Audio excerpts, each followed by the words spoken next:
Hello दोस्तों, मैं आज आप लोगों के सामने first semester BBA BHM BBA aviation की पुस्तक गद्य गरिमा में उत्साह लेसन निबंध है, जिसके जो लेखक हैं आचार्य रामचंद्र शुक्ल है, उसके बारे में बताने जा रहे हैं। तो चलिए दोस्तों, सबसे पहले हम आचार्य रामचंद्र शुक्ल जी का जीवन परिचय जान लेते हैं। तो आचार्य रामचंद्र शुक्ल का जन्म 4 अक्टूबर 1884 को और इनका जो निधन हुआ 2 फरवरी 1941 को हुआ था।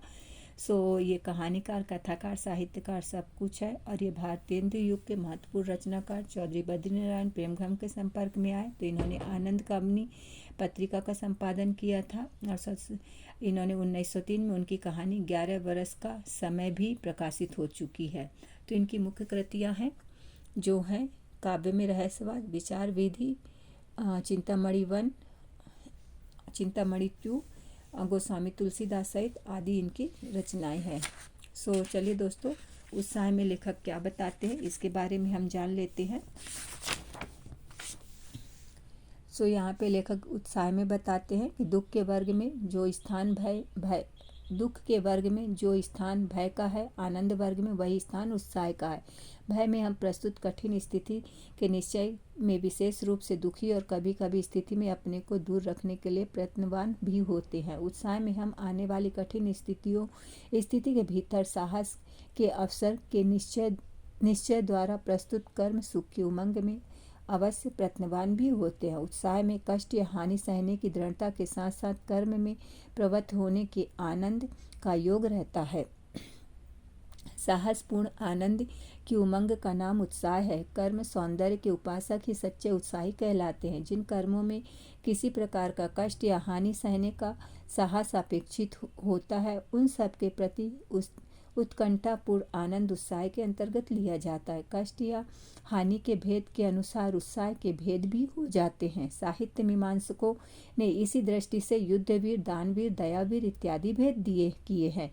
इनमें सबसे प्राचीन और प्रधान युद्ध वीरता है, जिसमें प्राणत पीड़ा क्या मृत्यु तक की परवाह नहीं रहती। इस प्रकार की वीरता का प्रयोजन अत्यंत प्राचीन काल से पड़ता चला आ रहा है, जिसमें साहस और प्रयत्न दोनों चरम उत्कर्ष पर पहुंचते हैं। केवल कष्ट या पीड़ा सहन करने के साहस में उत्साह का स्वरूप स्फुरित नहीं होता, उसके साथ आनंदपूर्ण प्रयत्न या उसकी उत्कंठा का योग चाहिए। बिना बेहोश हुए भारी फोड़ा चिराने को तैयार होना साहस कहा जाएगा, पर उत्साह नहीं। इसी प्रकार चुपचाप बिना हाथ पैर हिलाए घोर प्रहार सहने के लिए तैयार रहना साहस और कठिन से कठिन प्रहार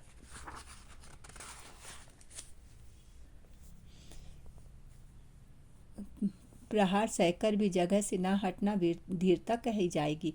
ऐसे साहस और धीरता के उत्साह के अंतर्गत तभी ले सकते हैं जबकि साहस या धीर उस काम को आनंद के साथ करता चला जाएगा जिसके कारण उसे इतने प्रहार सहने पड़ते हैं। सारांश यह है कि उसकी उत्कंठा में ही उत्साह का दर्शन होता है, केवल कष्ट सहने के निश्चय साहस में नहीं। धृति और साहस दोनों का उत्साह के बीच संचारण होता है। दानवीर में अर्थ त्याग का साहस अर्थात उसके कारण होने वाले कष्ट या कठिनता को सहने की क्षमता अंतर्निहित रहती है। दानवीरता तभी कही जाएगी जब दान के कारण दानी को अपने जीवन निर्वाह में किसी प्रकार का कष्ट या कठिनता दिखाई देगी। इस कष्ट या कठिनता की मात्रा या संभावना जितनी ही अधिक होगी, दानवीरता उतनी ही ऊंची समझी जाएगी। इस पर अर्थ त्याग के साहस के साथ ही जब उस पूर्ण तत्परता और आनंद के चिन्ह न दिखाई पड़ेंगे, तब तक उत्साह का स्वरूप खड़ा न होगा। युद्ध के अतिरिक्त संसार में और ऐसे विकट काम होते हैं जिनमें घोर शारीरिक कष्ट सहना पड़ता है और प्राण हानि तक की संभावना रहती है।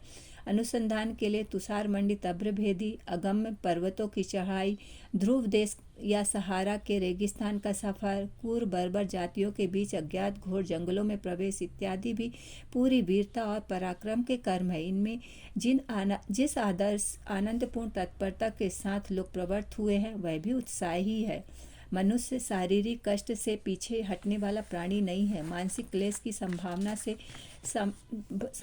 से भी बहुत से कर्मों की ओर प्रवृत्त होने का साहस उसे नहीं होता। जिन बातों में समाज के बीच उपहास, निंदा, अपमान इत्यादि का भय होता है, उन्हें अच्छी और कल्याणकारी कारणी समझाते हुए भी बहुत से लोग उनसे दूर रहते हैं। प्रत्यक्ष हानि देखते हुए भी कुछ प्रथाओं का अनुसरण बड़े बड़े समझदार तक इसीलिए करते चलते हैं कि उनके त्याग से वे बुरे कहे जाएंगे और लोगों में उनका वैसा आदर सम्मान ना रहेगा। उनके लिए मान गिलानी का कष्ट सब शारीरिक क्लेशों से बढ़कर होता है। जो लोग मान अपमान का कुछ भी ध्यान न करके, निंदा स्तुति की कुछ भी परवाह न करके किसी प्रचलित प्रथा के विरुद्ध पूर्ण तत्परता और प्रसन्नता के साथ कार्य करते हैं, वे एक और तो उत्साही और वीर कहलाते हैं, तो दूसरी ओर भारी भारी बेहया किसी शुभ परिणाम पर दृष्टि रखकर निंदा स्तुति मान अपमान आदि की कुछ परवाह न करके प्रचलित प्रथाओं का उल्लंघन करने वाले वीर या उत्साही कहलाते हैं। यह देखकर बहुत से लोग केवल इस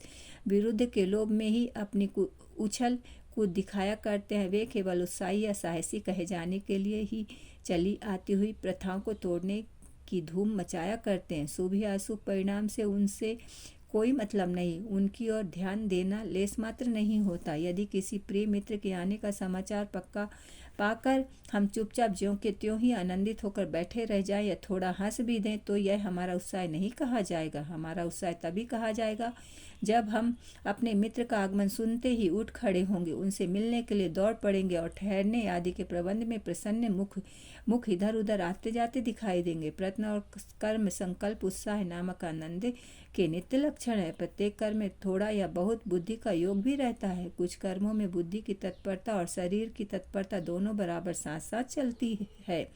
उत्साह की उमंग जिस प्रकार हाथ पर चलवाती है, उसी प्रकार बुद्धि से भी काम करवाती है। ऐसे उत्साह वाले वीर को कर्मवीर कहना चाहिए या बुद्धि वीर या प्रश्न मुद्रा राक्षस नाटक बहुत अच्छी तरह हमारे सामने लाता है। चाणक्य और राक्षस के बीच जो चोटें चलती हैं वे नीति की हैं, शास्त्र की नहीं। अतः विचार करने की बात यह है कि उत्साह की अभिव्यक्ति बुद्धि व्यापार के अवसर पर होती है अथवा बुद्धि द्वारा निश्चित उद्योग में तत्पर होने की दशा में हमारे देखने में उद्योग की तत्परता में उत्साह की अभिव्यक्ति होती है। अतः कर्मवीर ही कहना ठीक है।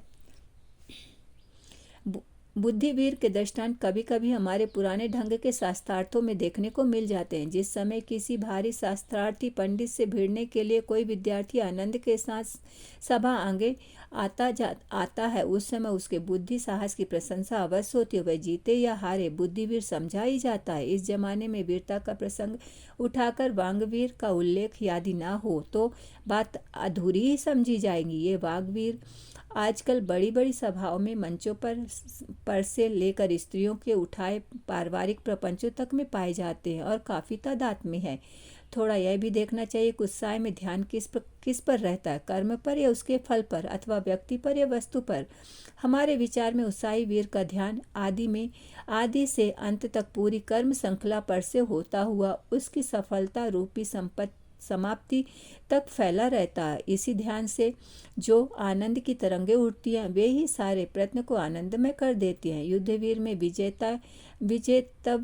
विजेता जो अवलंबन कहा जाता है, उसका अभिप्राय यही है कि विजेतव्य कर्म प्रेरक के रूप में वीर के ध्यान में स्थित रहता है। वह कर्म के स्वरूप का भी निर्वारण करता है, पर आनंद और साहस के मिश्रित भाव का सीधा लगाव उसके साथ नहीं रहता। सच पूछिए तो वीर के उत्साह का विषय विजय विधायक कर्म या युद्ध ही रहता है। दानवीर, दयावीर और धर्मवीर पर विचार करने से यह बात स्पष्ट हो जाती है। दान दयावश, श्रद्धावश या कीर्ति लोभवश दिया जाता है। यदि श्रद्धावश दान दिया जा रहा है तो दान पात्र वास्तव में उस श्रद्धा या दया की प्रेरणा से जिस कठिन या दुस्साहस कर्म की प्रवृत्ति होती, उत्साही का साहसपूर्ण आनंद उसी की ओर उन्मुख कहा जा सकता है। अतः और रसों में अवलंबन का स्वरूप जैसा निर्दिष्ट रहता है, वीर रस में नहीं। बात यह है कि उत्साह एक यौगिक भाव है जिसमें साहस और आनंद का मेल रहता है। जिस व्यक्ति या वस्तु पर प्रभाव डालने के लिए वीरता दिखाई जाती है उसकी ओर उन्मुख कर्म होता है और कर्म की ओर उन्मुख उत्साह नामक भाव होता है। सारांश यह है कि किसी व्यक्ति या वस्तु के साथ उत्साह का सीधा लगाव नहीं होता। समुद्र लांघने के लिए जिस उत्साह के साथ अनुमान उठे उसका कारण समुद्र नहीं, समुद्र लांघने का विकट कर्म है। कर्म भावना के उत्साह उत्पन्न कर्म भावना ही उत्साह उत्पन्न करती है, वस्तु यह व्यक्ति की भावना नहीं। किसी कर्म के संबंध में जहाँ आनंदपूर्ण तत्परता दिखाई पड़ती है, हम उसे उत्साह कह देते हैं। कर्म के अनुष्ठान में जो आनंद होता है उसका विधान 3 रूपों में दिखाई पड़ता है। पहला कर्म भावना से उत्पन्न, दूसरा फल भावना से उत्पन्न और तीसरा आगंतुक अथवा विषयांतर से प्राप्त। इनमें कर्म भावना प्रसूत आनंद को ही सच्चे वीरों का आनंद समझना चाहिए, जिसमें साहस का योग प्रायः बहुत अधिक रहा करता है। सच्चा वीर जिस समय मैदान में उतरता है उसी समय उसमें उतना आनंद भरा रहता है जितना औरों को वह विजय या सफलता प्राप्त करने पर होता है। उसके सामने कर्म और फल के बीच या तो कोई अंतर होता है या नहीं, या बहुत सिमटा हुआ होता है। इसी से कर्म को और यह उसकी झोंक से लपकता है, जिस झोंक से साधारण लोग फल की ओर लपका करते हैं। इसी कर्म प्रवर्तक आनंद की मात्रा के हिसाब से शौर्य और साहस का स्फुरण होता है। फल की भावना से उत्पन्न आनंद भी साधक कर्मों की और हर्ष और तत्परता के साथ प्रवृत्त करता है, पर फल का लोभ जहाँ प्रधान रहता है वहाँ कर्म विषयक आनंद उसी फल की भावना की तीव्रता और मादकता पर अवलंबित रहता है। उद्योग के प्रवाह के बीच जब फल की भावना मंद पड़ती है, उसकी आशा कुछ धुंधली पड़ जाती है, तब आनंद की उमंग गिर जाती है और उसी के साथ उद्योग में भी शिथिलता आ जाती है। पर कर्म भावना प्रधान उत्साह बराबर एक रस रहता है। फलासक्त उत्साही असफल होने पर खिन्न और दुखी होता है, पर कर्मसक्त उत्साही केवल कर्मानुष्ठान के पूर्व की अवस्था में हो जाता है। अतः हम कह सकते हैं कि कर्म भावना प्रधान उत्साह ही सच्चा उत्साह है। फल भावना प्रधान उत्साह तो लोभ ही का एक प्रच्छन्न रूप है। उत्साह वास्तव में कर्म और फल की मिली जुली अनुभूति है, जिसकी प्रेरणा से तत्परता आती है। यदि फल दूर ही पर दिखाई पड़े, उसकी भावना के साथ उसका लेस मात्र भी कर्म या प्रयत्न के साथ लगाव ना मालूम हो, तो हमारे हाथ पांव कभी ना उठे और उस फल के साथ हमारा संयोग ही ना हो। हमें इससे कर्म श्रृंखला की पहली कड़ी पकड़ते ही फल के आनंद की भी कुछ अनुभूति होने लगती है। यदि हमें यह निश्चय हो जाए कि अमुक स्थान पर जाने से हमें किसी प्रिय व्यक्ति का दर्शन होगा, तो उस निश्चय के प्रभाव से हमारी यात्रा भी अत्यंत प्रिय हो जाएगी। हम चल पड़ेंगे और हमारे अंगों की प्रत्येक गति में प्रफुल्लता दिखाई देगी। यही प्रफुल्लता कठिन से कठिन कर्मों के साधन में भी देखी जाती है।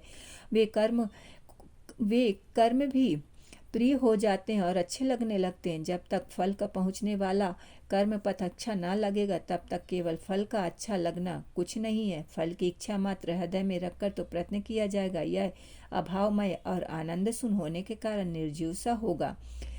कर्म रुचि शून्य प्रयत्न में भी कभी कभी इतनी उतावली और आकुलता होती है कि मनुष्य साधना के उत्तरोत्तर क्रम का निर्वाह ना कर सकने के कारण बीच ही में चूक जाता है। मान लीजिए कि उस एक ऊंचे पर्वत के शिखर पर विचरते हुए किसी व्यक्ति को नीचे बहुत दूर तक गई सीढ़ियां दिखाई दी और यह मालूम हुआ कि नीचे उतरने पर सोने का ढेर मिलेगा। यदि उसमें इतनी सजीवता है कि उक्त सूचना के साथ ही वह स्वर्ण राशि के साथ एक प्रकार के मानसिक सहयोग का अनुभव करने लगेगा तथा उसका चित्त प्रफुल्ल और अंग सचेष्ट हो गए हैं, तो उसे एक सीढ़ी स्वर्णमयी दिखाई देगी। एक सीढ़ी उतरने से उसे आनंद मिलता जाएगा, एक क्षण उसे सुख से बीतता हुआ जान पड़ेगा और वह प्रसन्नता के साथ उस स्वर्ण राशि तक पहुंचेगा। इस प्रकार उसके प्रयत्न काल को भी फल प्राप्ति फल के अंतर्गत ही समझना चाहिए। इसके विरुद्ध यदि उसका हृदय दुर्बल होगा और उसमें इच्छा मात्र ही उत्पन्न होकर रह जाएगी, तो अभाव के बोध के कारण उसके चित्त में यही होगा कि कैसे झट से नीचे पहुंच जाए। उसे एक सीढ़ी उतरना बुरा मालूम होगा और आश्चर्य नहीं कि वह या तो हार कर बैठ जाए या लड़खड़ाकर मुंह के बल गिर पड़े। फल को विशेष आसक्ति के कर्म के लाघव की वासना उत्पन्न होती है। चित्त में यही आता है कि कर्म बहुत कम या बहुत सरल करना पड़े और फल बहुत सा मिल जाए। श्री कृष्ण ने कर्म मार्ग से फलाशक्ति को प्रबलता हटाने का बहुत ही स्पष्ट उपदेश दिया, पर उनके समझाने पर भी भारतवासी इस वासना से ग्रस्त होकर कर्म से तो उदासीन हो बैठे और फल के इतने पीछे पड़े कि गर्मी में ब्राह्मणों को एक पेठा देकर पुत्र की आशा करने लगे। चार आने रोज का अनुष्ठान करा के व्यापार में लाभ, शत्रु पर विजय, रोग से मुक्ति, धन धान की वृद्धि तथा और भी ना जाने क्या क्या चाहने लगे। शक्ति प्रस्तुत या उपस्थित वस्तु में ही ठीक कही जा सकती। कर्म सामने उपस्थित रहता है, इसमें शक्ति उसी में चाहिए, फल दूर रहता है। इससे उसकी और कर्म का लक्ष्य काफ़ी है। जिस आनंद से कर्म की उत्तेजना होती है और आनंद कर्म करते समय तक बराबर चलता है, उसी का नाम उत्साह है। कर्म के मार्ग पर आनंद पूर्वक चलता हुआ उत्साही मनुष्य यदि अंतिम फल तक ना भी पहुँचे तो भी उसकी दशा कर्म न करने वाले की अपेक्षा अधिकतर अवस्थाओं में अच्छी होगी, क्योंकि एक तो कर्म काल में उसका जितना जीवन बीता वह संतोष या आनंद में बीता। उसके उपरांत फल की अप्राप्ति पर भी उसे यह पछतावा न रहा कि मैंने प्रयत्न नहीं किया।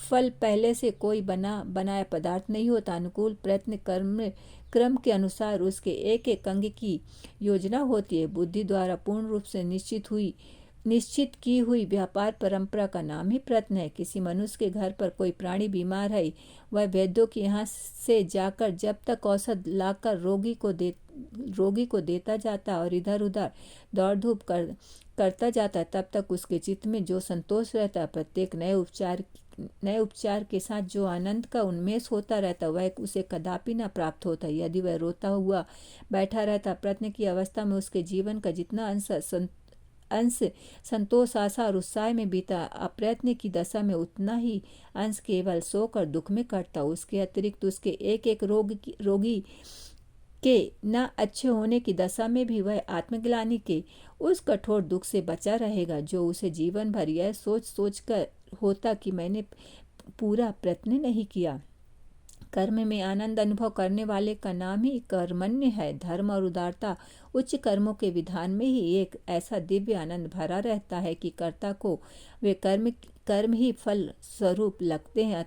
अत्याचार का दमन और क्लेश का शमन करते हुए चित्त में जो उल्लास और तृष्टि होती है, वही लोकोपकारी कर्मवीर का सच्चा सुख है। उसके लिए सुख तब तक के लिए रुका नहीं रहता जब तक कि फल प्राप्त ना हो जाए, बल्कि उसी समय से थोड़ा थोड़ा करके मिलने लगता है जब वह कर्म की ओर हाथ बढ़ाता है। कभी कभी आनंद का मूल विषय तो कुछ और ही रहता है, पर उस आनंद के कारण एक ऐसी स्फूर्ति उत्पन्न होती है जो बहुत से कामों की ओर हर्ष के साथ अग्रसर करती है।